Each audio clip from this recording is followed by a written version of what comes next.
Good day, everyone. So, I am Sandra Soltes, and I will be discussing to you about cooperative language learning or CLL.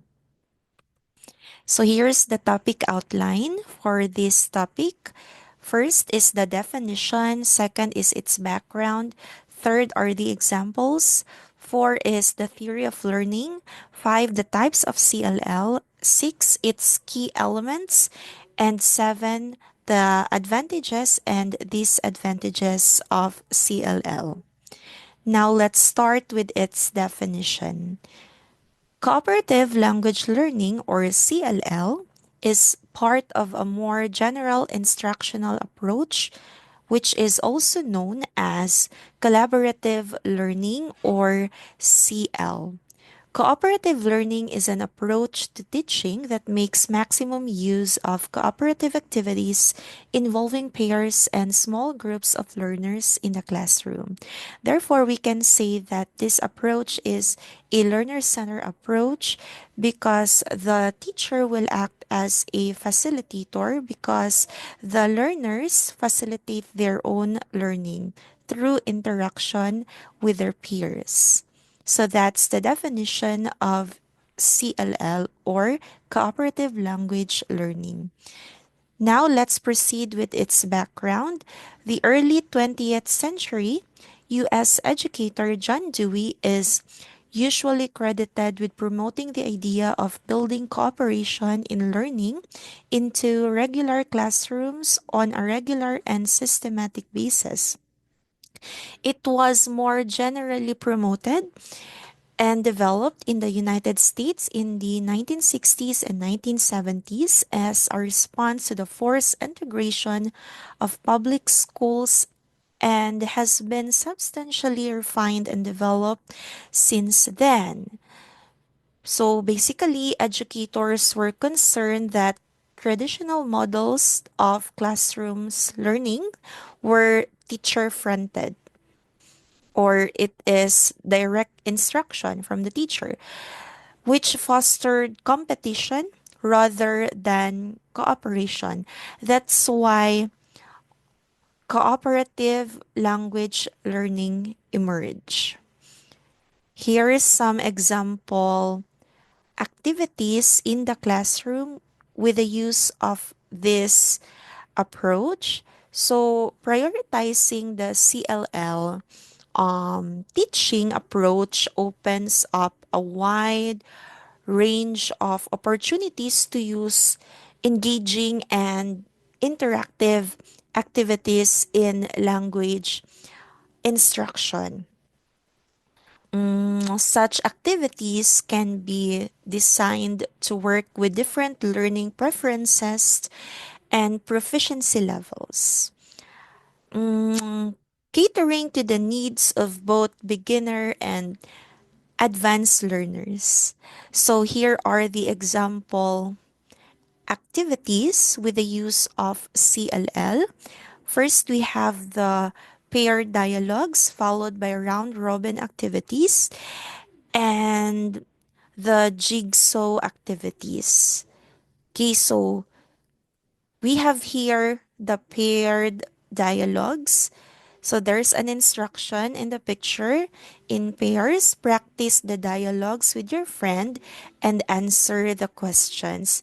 So teachers, we can do this to our class. We will just ask the students to work with a pair and make a dialogue or do a conversation with each other. So there's an interaction. So that's already a cooperative language learning. And um when you say paired dialogues, we can also say that it provides a simple yet effective way for learners to practice conversational skills. So that's an example of CLL. Next is round robin activities.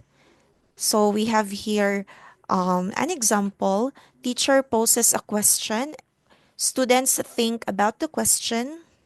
Students take turns sharing responses or solutions. So, the students within a group will share their thoughts about a question or will share their responses to some questions. So we have here some example questions in the next picture, like what do you like to do with your friends? What is your favorite dessert?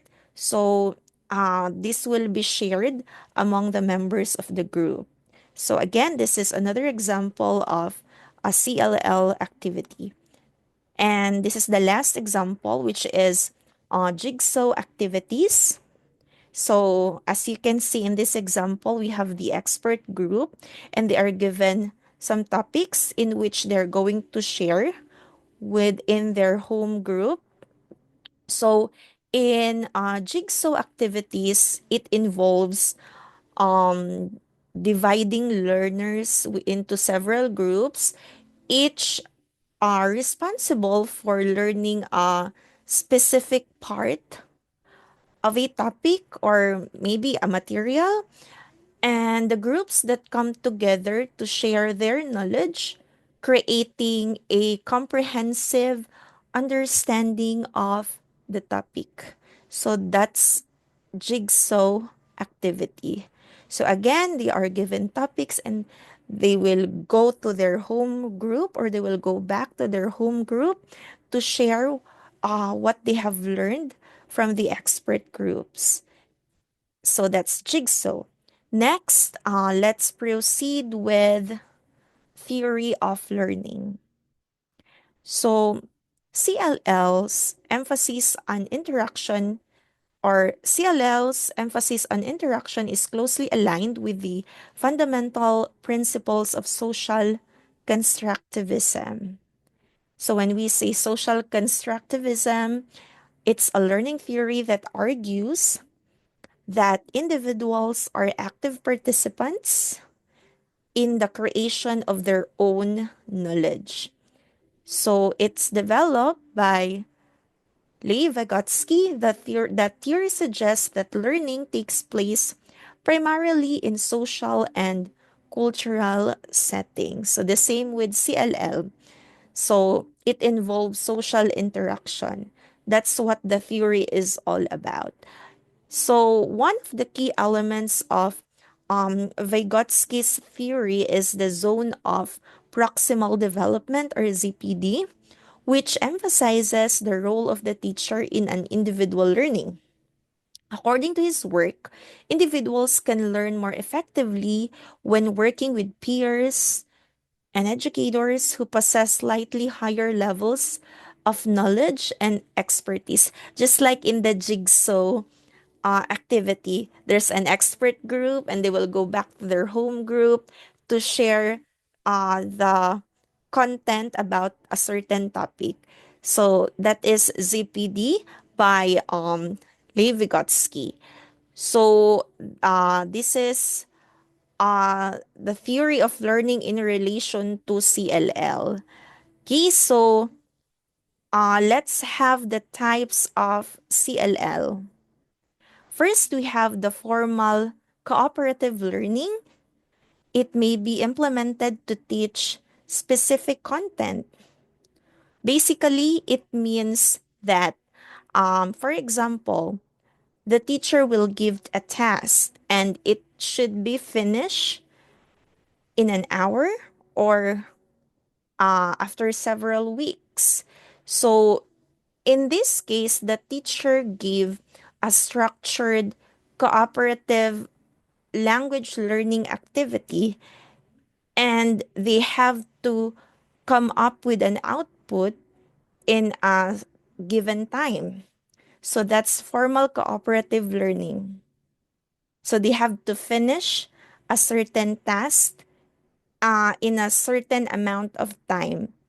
And it's the time maybe an hour or a week.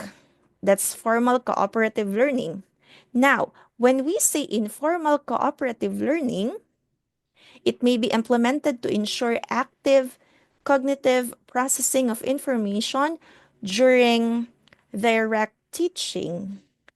For example, as a teacher, you are in the middle of the discussion, then you will ask your students to share their thoughts with their seatmate about the topic in 3 minutes. So the students are only given a short period of time. So that's informal, cooperative learning. Now, let's proceed with cooperative based groups. It may be implemented to provide long term support and assistance. So, for example, your before or in the beginning of the school year, your teacher will group you. It may be according to your age. Then that is your permanent group for the whole school year. So for the whole school year, the members of the group will give support and assistance to one another because that's a long term group. That's cooperative based groups. Next, we have constructive controversy. It may be implemented to enhance achievement and creative problem solving. Basically, it means that the students or the members of a certain group have different opinions. However, they need to come up a decision or an agreement. Regardless of their opinions, they have to come up with an agreement. So that is constructive controversy. So that's all about the types of CLL. Now let's talk about its key elements. So there are five basic elements required in any cooperative learning lesson. The first one is called positive interdependence. So it means the efforts of each person benefit not only the individual, but also everyone else in the group. It means that the group has a goal, a certain goal or a task. So or everyone knows they sink or swim together.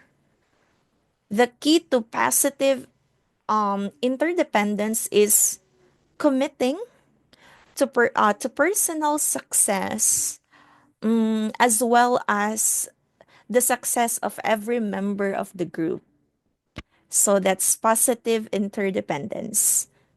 Second is individual and group accountability. The group is accountable or responsible for achieving its goals, and each member must be accountable for contributing a fair share of the work toward the group goal. So it should be fair. Everyone must work together to achieve their goal in a group. So that's individual and group accountability. Okay, next is promotive interaction. This means that students promote each other's success by sharing resources.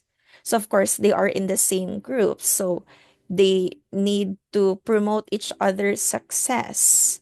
Okay, so they help one another, they support one another, and encourage and praise each other's efforts to learn. So, that's promotive interaction. And the fourth one is social skills. Group members must know how to and be motivated to or provide effective leadership, make decisions, build trust, communicate, and manage conflicts. So, social skills can also be called interpersonal skills or small group skills. So, they are required to function as part of a group. So that's social skills as one of the key elements of CLL. And this is the last one, which is group processing, in which group members need to feel free to communicate openly with each other, to express concerns, as well as to celebrate accomplishments. So they should discuss how well they are achieving their goals and maintaining effective relationships. So that's group processing. So these five essential elements allow instructors or teachers to structure any lesson for student activeness and engagement. It is only when these five aspects are carefully structured in a lesson that the lesson becomes truly cooperative and students become active and engaged. So that's all about the key elements of CLL. Now let's proceed with its advantages. So I have listed here six advantages of CLL. So the first one is enhanced student engagement.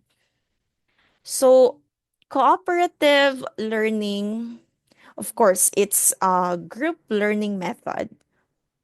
So it is where students engage actively in the learning task. So there's an engagement, there's collaboration, there's cooperation. So that's enhanced student engagement. So it provides motivation, intrinsic motivation, as they have more control over their learning experience. Next, we have development of social and communication skills. When students learn or work in a small group, it helps them develop interpersonal or social skills. They learn effectively in a team by collaborating, communicating, and collectively solving problems. So they can develop with that they can develop their social and communication skills because there's an interaction within the members of their group. So next is promotion of higher level thinking.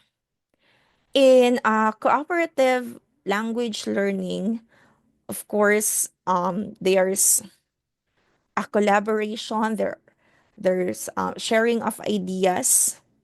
So, cooperative learning is a shared learning method. We can say that, where students engage in discussion, understanding, and complete their assigned task collaboratively. It makes them critical thinkers as they analyze, interpret, and evaluate all potential criteria before making a decision. So it promotes higher level thinking skills. Again, because they analyze, they interpret all the answers gathered from their group mates. So again, that's the reason why it promotes higher level thinking. Now, let's proceed with encourages diversity and inclusion. Of course, because they are in the same group. So there's inclusivity or inclusion. And students have different background. So there's diversity because they came from, let's say, different ethnicity, culture. So that's encourages diversity and inclusion. Additionally, it creates diversity awareness among learners and promotes cross-cultural understanding among the group members. Okay, next, we have enhanced self-esteem and responsibility. So, when students work in a group, they become self directed learners. They manage their own learning, as we say. It increases their self esteem with that. They become more involved in the group activities and take responsibility for the outcomes. So that's enhanced self esteem and responsibility. And lastly, we have gaining leadership and decision making skills. So, when the student actively participates in a cooperative learning group, she takes on various roles, leads discussions, and guides group activities. It fosters leadership, therefore. Okay, so it fosters leadership and decision making skills. Plus, they are involved. They are involved in various group discussions and problem solving activities. All of this contribute to the development of effective and collaborative leaders. So they are leaders in the making. So that's all with for the advantages. Now let's proceed with the disadvantages of CLL. So first we have over dependency on group work. So of course, not all cooperative learning groups will be perfectly balanced. One or two members of the group may heavily rely on others. So there's a reliance, for example, on the leader. So it is more common when individual accountability is not emphasized, discouraging independent thinking and effort.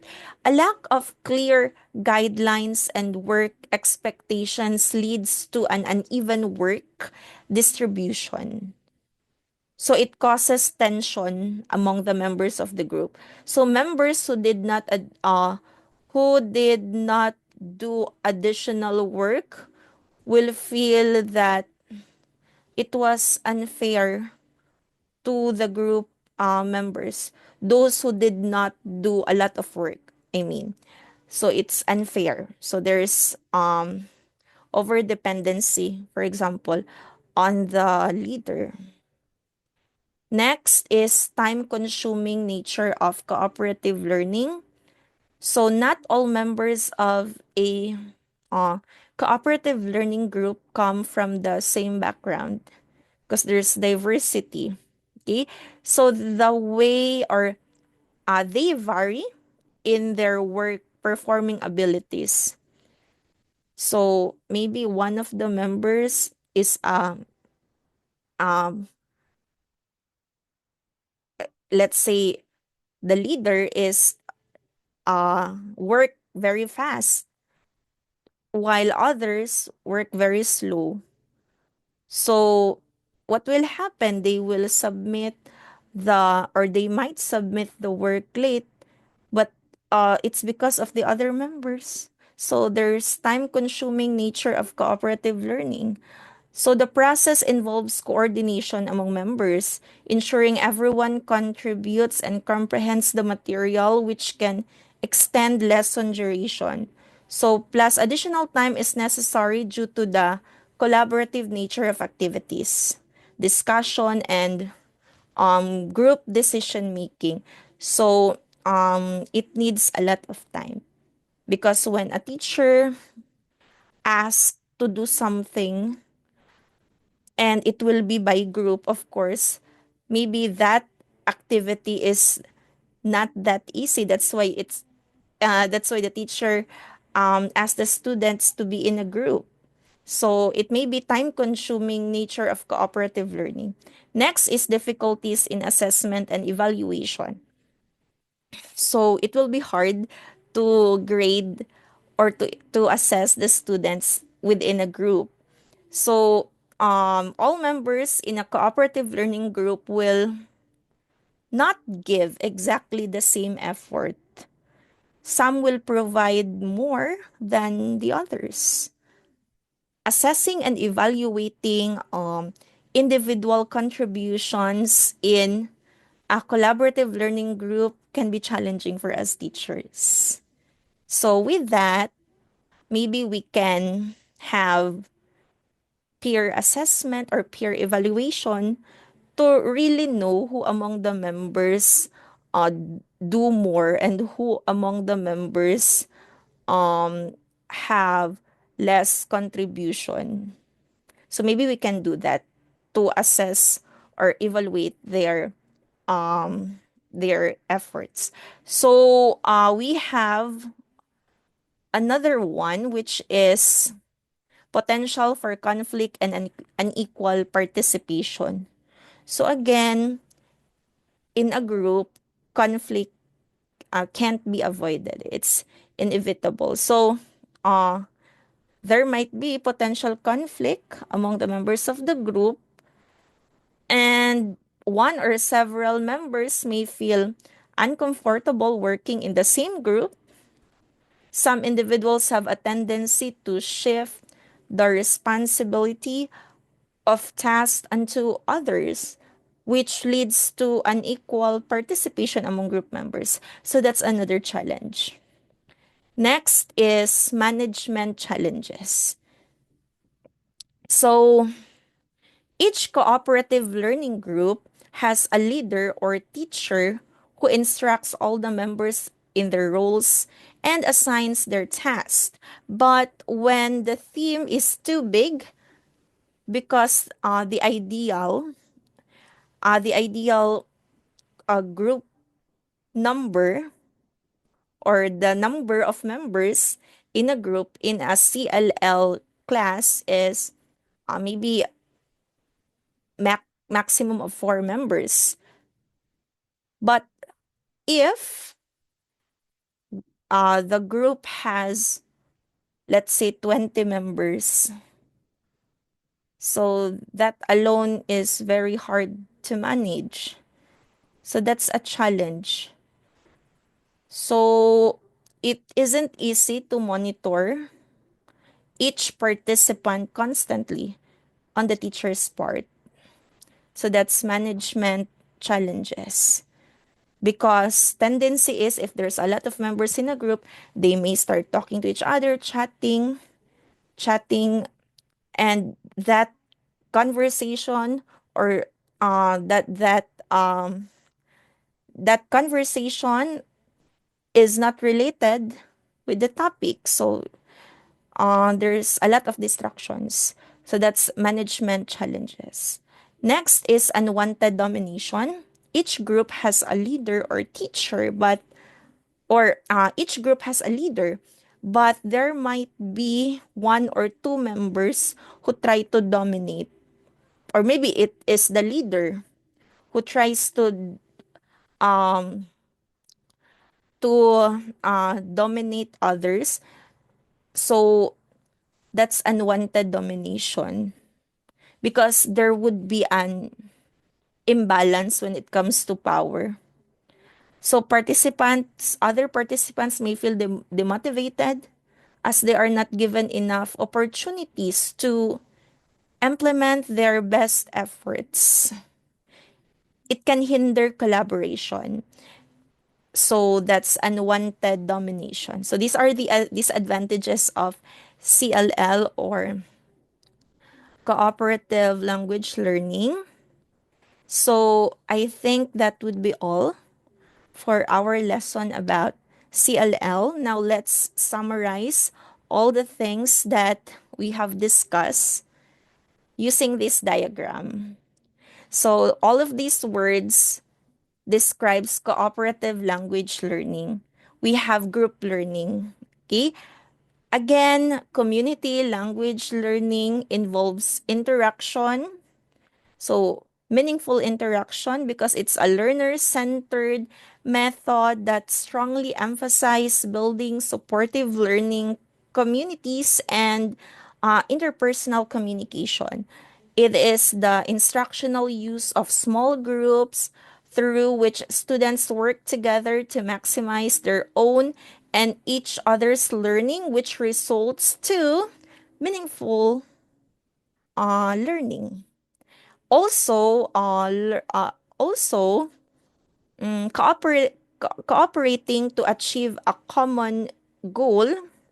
So we have here the word common goal results in higher achievement and greater productivity compared to competitive or individualistic efforts. So, in a group, you have a common goal.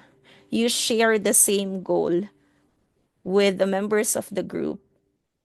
So, in conclusion, we can say that CLL has rightly emerged as a popular pedagogical approach in language teaching, one with the power to transform your language teaching given its ability to develop enhanced communication skills and drive more effective language acquisition. So that's all about cooperative language learning or CLL. Thank you very much for listening. This is teacher Sandra Soltes.